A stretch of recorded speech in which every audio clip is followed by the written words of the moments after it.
All right, so we've got our 3K, 4K governor springs here we're going to install. So we just took a 22 millimeter to get the governor passageway nut off. So we'll go ahead and zip that off real quick.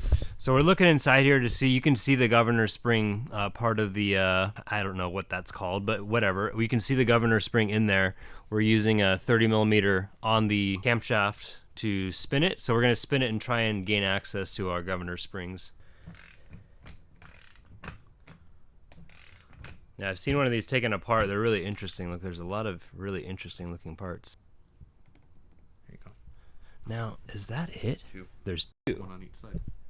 So you're going to push down on the whole spring itself, and then you can get a flathead or an awl in there to start to rotate this cap here, and it's pretty much finger loose now, so I can get in there just with your fingers and take that off. We've put a little piece of paper there to act as a bib in case anything does fall.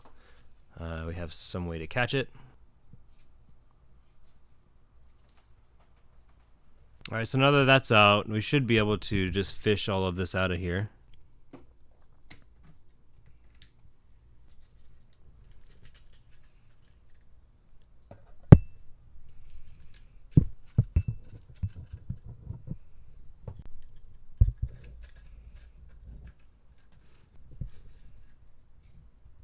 All right, so now we have access to our bucket or whatever you want to call that. All of our springs are out, so we're going to compare them to the new ones. So this is the comparison of the old to the new.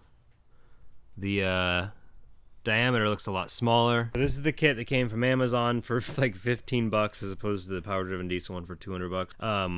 You have that one giant spring that's gonna stay in there from the stock spring set, and then you're gonna go with the next smaller one, the next smaller one, and then we're not going to install this one. This would give it extra tension at higher RPMs in the range of, let's say, 3,300 to 4,000, and make it a 4,000 or a 4K governor spring set. This has stock valve springs on it, and I don't want to rev it past 35 if I don't have to. I'm not going to, so we're going to remove this. There's two sets of these, so we're going to do the same after we rotate the camshaft inside. But yeah, we're leaving out the smallest spring, and then we're taking the shims off of the retainer, wherever it is. Yeah, we took the shims off, which are right here. They're basically just washers. So yeah, we're going to take those off, and those would be for your stocks, I believe. We'll have to get our micrometer and measure our it's supposed to be 30 to 50 thousandth on the final adjusting nut, kind of like setting your preload on wheel bearings. So, but yeah, so we have our large one in there. Yeah, so that retainer goes in first, then the next size valve spring, and then the final. So there's three total in the 3K set. Again, we're not doing the 4K, we're doing the 3K. So now we will add that final top retainer, and then we should be all set to install our tensioning nut. So we'll just lightly thread that there. And people say to measure your clearance or tolerance before you take it out. We did. I think we were at a little over 50,000. It's supposed to be 30 to 50,000. So we'll get it 43, excuse me, thousand. So we'll get it real close to that. There, and it clicked. Oh, and it clicked. Okay, cool. Yeah, so it clicked into place. So we're going to check our clearance now. And we're at 40 now, 40,000, so that should be good. All right, we'll go ahead and turn it over to the other one now.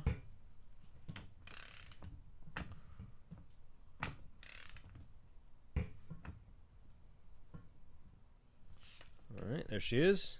So we've removed the top portion of the AFC housing. This is the AFC or air fuel housing. There are 4 bolts. One of them is tamper-proof, meaning that to get it off, we had to make a provision for a flathead screwdriver and use some channel locks in order to get it out. So that was in one of these so that it would be shown if somebody had tampered with it like we are now, and it hadn't been, so which is good. So when you pull the cover off, this is the foot for the AFC housing, and it slides backwards and forwards. We're going to put that most of the way forward because that's going to give us more fuel when you have it slid like this towards the front of the engine, which is where my thumb is. So we're going to adjust that in a minute, but before that we're going to modify our fuel plate. So this is our fuel plate here, and I'm going to show you, I'll post a picture of the different profiles which will give you different fueling amounts, but we'll take this out. Be very careful. now that this is open, because this is directly going into the internals, so you want to make sure that you don't drop anything. So all right, so we've cut the profile completely flat, which is a 0 plate, which is the max amount of fuel you can get if you're just modifying these. So we're going to put it back in, and we're going to move it slightly forward from where it was at as well. I've gone ahead and cleaned it, of course, so that there's no metal shavings that are going to get inside. We've moved it all the way forward. Basically, you can slide this forward and back. When you put it forward like this, all the way forward, that's giving you more fuel. All right, so for the last thing on the P-pump here, this is the front of the P-pump, and this is the rack travel plug. So we're going to take out the OEM one, and then we're going to install this from Amazon, Michigan Motorsports rack injection pump. We'll compare them here. The aluminum one, the new one, is a little bit deeper. The profile is just slightly more cupped inside. 5 to 7 mil difference between them, and that's going to give our rack a little bit more room to travel, to fuel more, basically. So it works in conjunction with all the rest of the parts we've been installing for this, for more fuel and more HPs. And that should net us, from what I've read, about 75 more horsepower.